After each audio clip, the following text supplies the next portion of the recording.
Is Taoism something we can fully understand? I'm going to say yes, despite the fact that if you're a Taoist, you understand there's a problem right in the very beginning, in the first verse. In this video, let's get into that. Every once in a while, something happens that kind of causes me to focus on something for a little bit. And while I'm working on my big Genesis interpretation and still reworking the entire book of Genesis, I got hit with a couple of things on Taoism from somebody's comments, questions, things like that. And I wanted to address that a little bit because I've gotten to a point with interpretation now where I want to say something that if you study the Tao, it's very well known in Taoism. The very first verses in Taoism are, "The Tao that can be told is not the eternal Tao. The name that can be named is not the eternal name." Okay, I'm going to play some videos, just a couple of short snippets right here from 3 different YouTube sources right here, and let's just hear what is kind of common knowledge in Taoism with respect to these 2 verses, and we're going to rectify that in this video. So what is the way, I hear you ask? Well, sorry to be the bearer of bad news, but it can't be explained. The first 2 lines of the poem say, "The Tao that can be named is not the eternal Tao. The name that can be named is not the eternal name." What this is trying to allude to is that the Tao, the world, ourselves, are not things that can be fully understood with the intellect alone. The Tao that can be told is not the eternal Tao. The name that can be named is not the eternal name. The point being, if it was a thing I was able to clearly explain and define, then I would be reducing the Tao down, limiting it to something much less than it actually is. One of the most translated books in the world, and yet Lao Tzu was hesitant to write it because one of his primary feelings was the more we talk about it, the less we understand it. The first chapter of his book is, "The Tao that can be spoken is not the real eternal Tao." So he used words, but he had this fundamental understanding that the minute I say it, that's not it. And I'll post the links below to those videos if you're interested. And, okay, so what I want to say is that I found a template. It exists everywhere, and you know what? It's here too, which means that every one of those verses is absolutely something that can be understood. But there's a certain way to understand them. The odd thing is here, I look at these 2 and go, well, by golly, that's an instruction of how to use the verse right in the beginning. The problem is, the only way to read the instruction is to know how to interpret it. So it's a bizarre thing. Anyway, it's wonderful. I think it sits there though as a carrier. It's kind of like it has people hanging on to it as a mysterious thing. And it really is. A lot of people hang on to their material with mystery and things that they say it can't be reduced somehow. And you know what? It's all mentally interactive. These are instructions written by somebody who knew those instructions. However, they wrote them in a way that is very cryptic. They're mental. Let's see what this says right here. All right. Let's read it again and then begin to define some of the terms. "The Tao that can be told is not the eternal Tao. The name that can be named is not the eternal name." Now, most of those analogs are in pretty plain language. It's the Tao is the one we need to identify, the Tao, the way. And there's different things that are, there's different stuff out there on that. What I'm going to suggest this is it's a path. It's a pathway. That everything that holds the template is a pathway that you take. And that the Tao is a path then that we take inside. Mentally. When you turn inward and travel, that's where it goes. It's a mental process that you must use in your mind. I put this in after editing because I become aware of this stuff more as I keep working at it and working at it. What I realize is that human life template, you're born, you can become anything, the whole thing happens, stuff cycles around, we become attached to the things that we're concerned with, we need to learn to let go and heal, all that kind of stuff. That's a sequence of life right there. That's the way. The process is one of this. It is mentally personal. When you go on the path, that's it. You can have all the knowledge in the world, but it won't help you. The Tao that can be told is not the eternal Tao. You can have every answer. You can sit and listen to people from all over the world sit and lecture and teach you and tell you exactly what life is and how it works and what you're supposed to do and who you're supposed to worship and praise and whatever. They can do all that all day long. The Tao that can be told, the way that can be told is not the eternal way. The way that can be told is not the real way. As people are talking and telling you, people can tell you what to do. You could say, all right, I'm going to tell you what to do. I can tell you what the Tao is. You turn inward and you begin to interact with yourself. Then it becomes true and eternal, but only when you start doing it. That's why it seems cryptic. This is a process right here telling us to turn inward. The Tao that can be told is not the eternal Tao, but the Tao that can be thought of is. The name that can be named is not the eternal name. The naming is creation. That is when, in our mind, in our realm, in our reality, when we decide, I'm aware of something, I now see things and I can start making judgment calls about what those are, and that is going to become part of what my life experiences. Wherever I'm from, a good home, bad home, abusive home, hurtful home, war-torn place, beautiful, whatever, we become products of those things. And when those don't happen in the beginning, that is eternal. We, inside, are eternal when we haven't named things. Eternal here is an analog. It means wide open, essentially. Nothing has been named. You've turned inward, and your mind is ready. It's open. It's a clean slate, ready to go. Once you turn inward, you should have nothing named. Now, if we moved on, it says the unnameable is the eternally real. There we have it. The unnameable, that's not what I name. That is what, in my perception, I become aware of and I decide. If I decide, ooh, I like chocolate cake, I have now named that. If I decide I like rain, I've named it. If I say I hate that person, I've named it. If I say I'm ashamed of this experience, I've named it, and we are becoming that. The unnameable is the eternally real. Naming is the origin of all particular things. That is when our life picks up. The Tao that can be told is not the eternal Tao because it's mental. It's yours. The name that can be named is not the eternal name. You need to have it empty up here of things that you have classified. That means things that take us in a bad way. We're obviously going to have all kinds of things named up there. We're going to name massive amounts of stuff. It will be named. What we're concerned with is the stuff that makes our life bad or hurt. In fact, we can readily see that as we move on just to the next couple of lines. Free from desire, you realize the mystery. Caught in desire, you realize the manifestations. The desire is what you have named. So we have the Tao that can be told is not the eternal Tao. Yeah, it's a personal mental process. You can talk and talk and talk. You can tell people what they need to do. That is fine.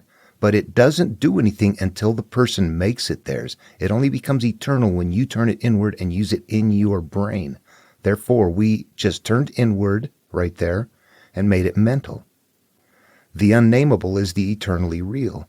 That means that everything should be, we should have a devoid mind at first of things that are, what the potential for all cosmic knowledge for a human is right there at that point. Naming is the origin of all particular things. That's when we become online. That's when we start becoming people. In Adam and Eve, that's when the serpent and the garden happens. That is right there. As you start naming, that's the origin of all particular things. We leave happiness. Free from desire, you realize the mystery. Free from whatever we have named, we realize the eternal flow of life or whatever, something like that, with the glory of whatever your life can be. Think of how happy you could be compared to what it is now. Free from the things you cling to, you realize that. Caught in those things, you see only the manifestations of them. So you see right there, those are complete instructions on where a human came from, and they are absolutely understandable and mentally interactive. In the end, what I get out of here, it's a mental process. It starts empty to begin with. That once we begin having life experiences and naming them, that we become products of that. Keep this in mind. When you name something, what that literally means is I now have a memory and an emotional state that goes with it. That is what's happening at the brain level. That's naming. That's mental. And after much accumulation of conflict, the mental processes We will experience them emotionally. We're going to think that they're just feeling based. We're not going to know that they're mental based. And what hanging on to them means? Ignoring them, leaving them alone, pretending like they're not there. And that the things that we hang on to, we continue to see their emergence, and the things that we let go of, we flow free. That's what I get out of that right there. But those are mental. Those are mental things that we're holding on to. Our experience in this universe is all mental. When you feel something spiritual, it's based in mental capacity. Take the brain out. All that stuff's gone. We need to address it all with mental processes, and they're nested. That's exactly what is nested in this material. Every line in here can be interacted with in that way. Let's go and see if Buddha teaches the same thing. Verse 1 of the Dhammapada, which I would say is comparable in Buddhism to what the Tao Te Ching is in Taoism. And you can see that this is the very first page. This is how it opens up. All that we are is the result of what we have thought. It is founded on our thoughts. It is made up of our thoughts. Okay, right there. That is plain language as it gets. All that we are is the result of what we have thought. We become products of our thinking, of the way that we hold stuff, not the way we think. We have to understand that this is playing out in the psyche. It's not a physical thing. We look outward and go, I don't think those things. Why did I become that? That's not what it is. It's the way we judge and hold and classify things that become a part of our wiring, that become a part of who and what we are, that then act out in the background. These are the things that we have inside that we don't want inside of us, however they're acting out. All that we are is a result of what we have thought. It is founded on our thoughts. It is made up of our thoughts. If a man speaks or acts with an evil thought, pain follows him as the wheel follows the foot of the ox that draws the carriage. When I interpret a verse like this, I become the wheel, the ox that draws the carriage. The carriage is what I am carrying my life in. The ox is what is drawing it. That's me. I'm the ox. And pain is following the wheel. It's just coming around and around me as I trudge through life. It's following me. The evil thought is what we have to define there. The evil thought does not mean you did something evil. It means there's something up here that is now evil to my life course. I'm looking for a happy life. Something has happened. I judged something in such a way. It might be evil. Maybe I did do something evil. Maybe it is I got molested or raped or something, and I'm ashamed and I don't want to tell anybody. That would also be considered evil. It isn't because it's evil. It's because it is living in a way that creates evil. It is creating havoc in your life. Pain follows him as the wheel follows the foot of the ox that draws the carriage. Do you see how that is the same thing as Lao Tzu saying that caught in desire, you see the manifestations? If a man speaks or acts with an evil thought, caught in desire, the wheel follows the foot of the ox that draws the carriage. We see only the manifestations. And the next verse, all that we are is a result of what we have thought. It's founded on our thoughts. It's made up of our thoughts. If a man speaks or acts with a pure thought, happiness follows him like a shadow that never leaves. So it's a dual verse. And it says the same thing. We're mental products. But this time, a pure thought. We are free from what we have named. With a pure thought, we've let go of all the things that we're carrying that have anguish inside of them. Then happiness follows like a shadow that never leaves. Both of those are exactly the same thing once you interpret them. There's a template there. Jesus, I won't look it up. Matthew, Sermon on the Mount, the blessed are the poor in spirit, for theirs is the kingdom of heaven. Poor in spirit. What is spirit? Spirit is what I feel. Where do I get to my feelings from? My thinking, what I've stored. Blessed are the pure in, you've let go of things. Pure thought. Happiness follows him like the shadow that never leaves. God blesses you. Empty mind. Jesus, first verse, Sermon on the Mount. Template, same thing. I wanted to address that one, I guess, just, again, because of somebody's kind of come at me with some Taoism stuff here recently, and I'm still working on the Genesis stuff, but There's a point where I look at Taoism, and there's a lot of things out there that, again, it's a growth process. Well, I remember reading this stuff at times going, what kind of sense does that make? And now looking at it and going, it transitions. But it has just been, I can't tell you even how much time it's taken mentally. It's like learning a language that you can see it. Or just, no, it's extracting patterns. That's what it is. Pattern seeking, but the interpretation, yeah. Well, I don't even know what to say about it. For those that can follow, you see, I cracked in. And for those that can't follow, it'll just sound like some oogity-boogity stuff. It'll always be that way. All right, so ultimately, there's some things that I had to come to, and one of them was the understanding that there are, two templates. One of them is on the human life that takes us from being born all the way up to where our life is hell. And some people never make it past that. That's the creation, it's not creation. It's a human life myth. It goes from the first creation story all the way up to where God decides to, I want to destroy the world. If in Genesis, that's where it starts.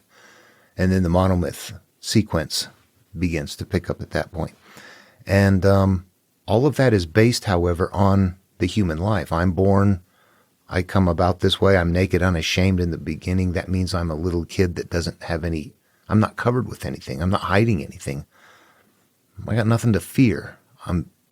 There's a point of innocence. That's Adam and Eve, naked, unashamed in the Garden of Eden. And then the serpent and the temptation there, that simply represents you are now aware enough to begin living life. That's it. And through that experience, you're going to begin becoming the mental construct that is going to become what you live through until we learn that that's what we're doing, and then learn to extract ourselves from it and cease to live through that. But the template is based on that, and all the myth, religions, and spiritual teachings, as far as I can tell, have it. I haven't looked at everything. There's just too much out there. It's mind-bogglingly high level of stuff. But imagine what we've accomplished in our time frame with technology. They were doing it with stories because that was their technology for thousands of years. And they weren't doing it part-time. Some people just did it for their lifetimes. I think this is some pretty thick stuff. The more I learn, the more I realize I don't know.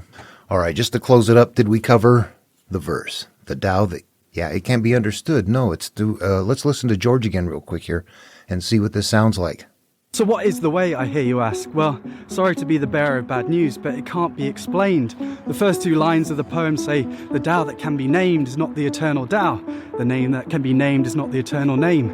What this is trying to allude to is that the Tao, the world, ourselves, are not things that can be fully understood with the intellect alone. All right. I go through it and I see that it can be understood. It can be interacted with. The reason that it can't be... what they're talking about is that the only way it works, we can talk about it. Listen, got an idea? Can we talk about it? It's completely okay. But not until somebody takes it and goes, all right, I'm going to go sit here and I'm going to go address those memories that I don't want to address. Not until then does it become real. For you, it becomes real once you grab it and make it yours personally. That verse is there, and it is 100% an intellectual pursuit. It just comes bundled with incredible emotions. Yeah. Got to deal with those feelings while we're doing the cleanup. All right. Hope the video was interesting, and love one another. I'll see you in the next one.